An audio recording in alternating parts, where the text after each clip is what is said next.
Good morning students. आज हम study करेंगे कंजर्वेटिव फोर्स और नॉन कंजर्वेटिव फोर्सेस के बारे में। तो कंजर्वेटिव फोर्स क्या होते हैं बेटा? इनमें डिफरेंस कह लो या इनकी प्रॉपर्टीज या डेफिनेशन कह सकते हो। मैं डिफरेंस की फॉर्म में लिख रहा हूँ। फर्स्ट है आपका the forces are said to be conservative, are said to be conservative if work done by these or against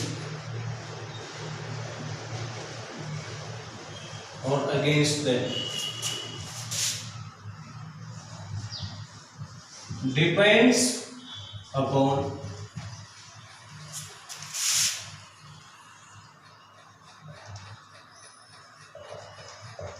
initial and final point.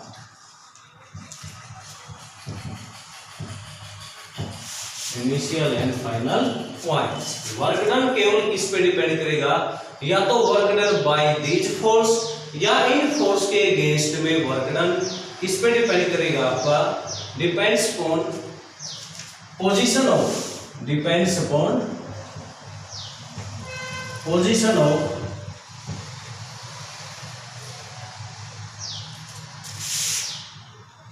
initial and final points. Second, the work done या इसी में लिख लो इसको, but does not depend upon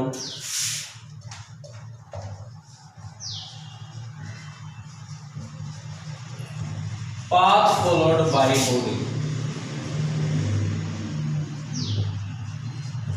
path forward पे work done depend नहीं करेगा। इनमें उल्टा होगा। नॉन कंजर्वेटिव में वर्क डन किस पे डिपेंड करेगा? पाथ फॉरवर्ड पे डिपेंड करेगा। इनिशियल और फाइनल पॉइंट की पोजीशन पे डिपेंड नहीं करेगा। सेकंड फिर आपका दीज आर सेंट्रल फोर्सेस। जो कंजर्वेटिव फोर्स आपके वो क्या है? सेंट्रल फोर्स है। सेंट्रल का मतलब आपका ये क्या होंगे? एक बॉडी के सेंटर से दूसरी बॉडी के सेंटर तक अप्लाई होंगे। यानी ये नहीं है कि कहीं से भी स्टार्ट हो गए और कहीं पे भी खत्म हो गए। एक बॉडी के सेंटर से शुरू हो गए।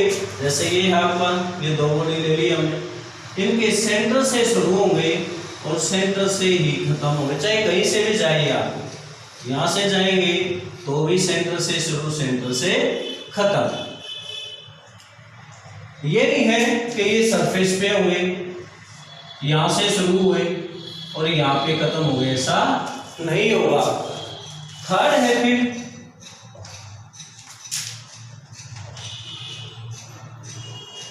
The work done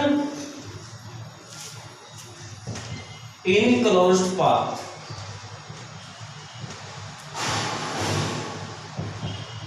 will be equal to 0। Close path में वर्क डन कितना होगा? 0 होगा। लेट कोई बॉडी है ए से बी गई, बी से ए आई, तो टोटल वर्क डन ए से बी जाने में वापस बी से आने में, यानी W A B plus W B A equals 0। Work done क्या हो जाएगा? 0 होगा टोटल, क्योंकि वापस आने में डिस्प्लेसमेंट 0। तो जो हम पढ़ते हैं कि क्लोज पाथ में वर्क डन 0 होता, हमने स्टार्टिंग में भी पढ़ा। तो हम कंजर्वेटिव फोर्स स्टडी करते हैं मोस्टली यहाँ पे। फोर्थ है फिर आपका एग्जांपल्स।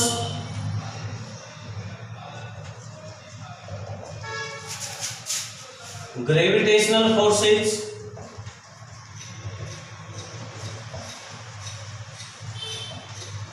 इलेक्ट्रोस्टैटिक फोर्सेस,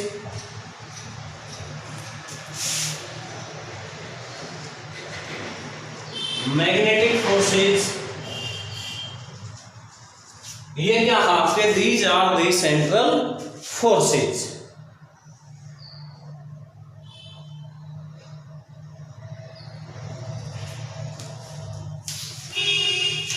और elastic forces in spring, elastic forces in spring. तो these are the central force, और अगर ये सेंट्रल है तो ये क्या हो गया आपके कंजर्वेटिव भी होंगे। फिर आपका नॉन कंजर्वेटिव इसका उल्टा हो जाएगा, नॉन कंजर्वेटिव में आप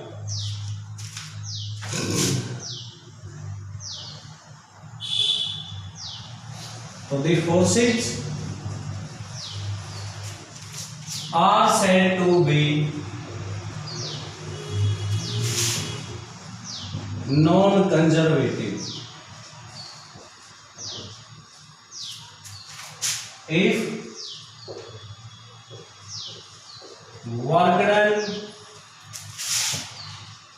by these or against them.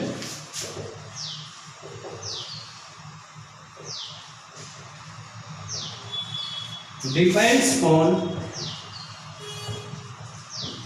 path followed by body.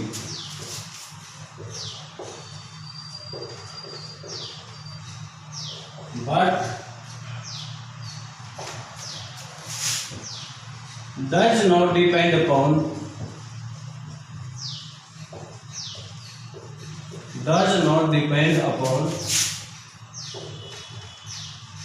position of initial and final points.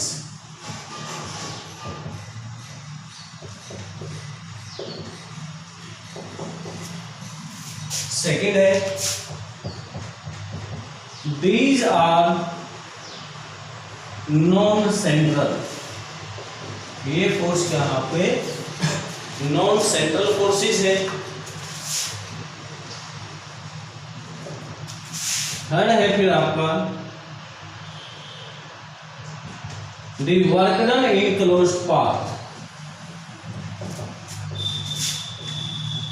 In closed path never be equal to 0।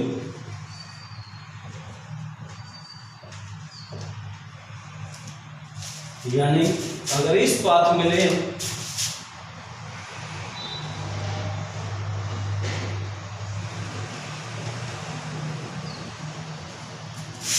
तो WAB plus WBA never be equal to 0। Fourth examples हैं इसमें आपके air resistance,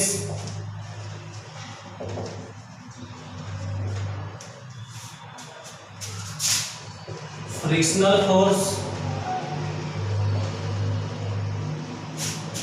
and viscous force etc. These are the non-conservative forces.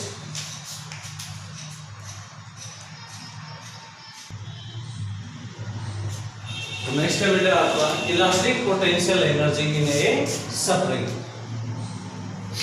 अगर हम किसी spring को क्या करते हैं स्ट्रेच करते हैं, let its one end is fix, इसका एक सिरा हमने क्या कर दिया फिक्स कर दिया,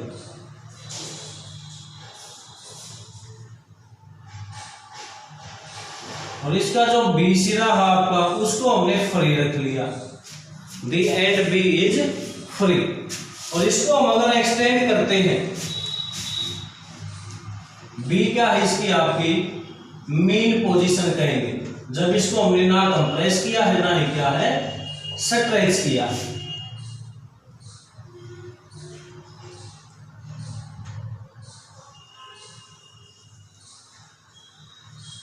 तो ये बी सिरा कहां पे आ गया आपका इस पॉइंट पे आ गया, बी रेस नाम दे दिया इसको हमने आफ्टर स्ट्रेचिंग।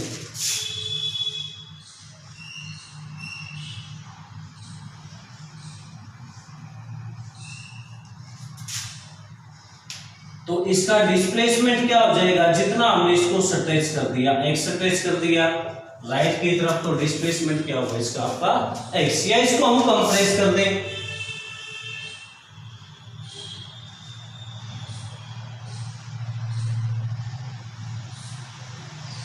यहाँ गई, तो जो आपका बी डैश पॉइंट है ये शो कर दिया हमने बी डबल डैश से यहाँ पे।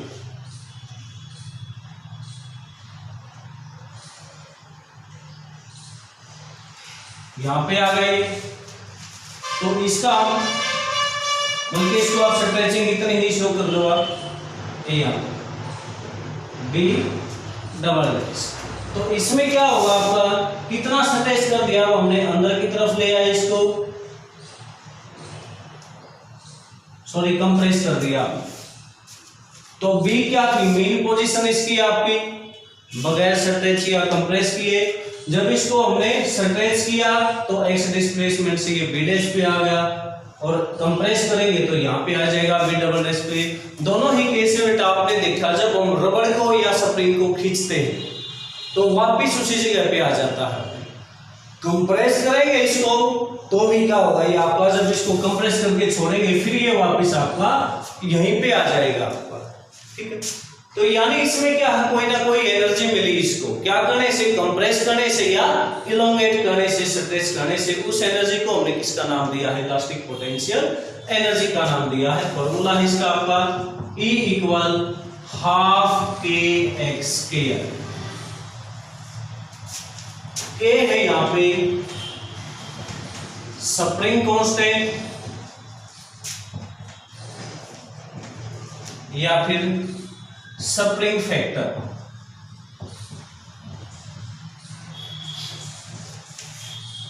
एक्स है यहाँ पे displacement from main position,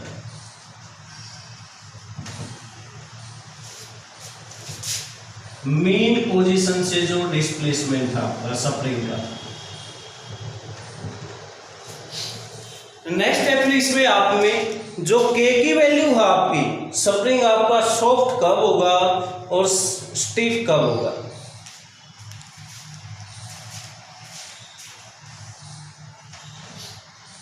spring will be soft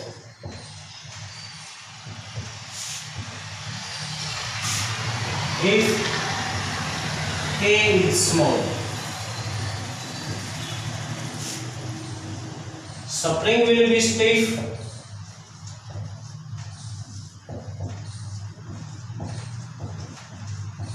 if K is large. अगर K की वैल्यू कम है तो स्प्रिंग सॉफ्ट होगा आपका, K की वैल्यू ज्यादा है तो स्प्रिंग आपका स्टिफ होगा या हार्ड होगा। तो ये था। अगर हम मेन पोजीशन की बात करें तो मेन पोजीशन पे x कितना हो जाएगा, 0। x 0 हो गया तो पोटेंशियल एनर्जी भी क्या हो जाएगी, 0। तो at mean position, at mean position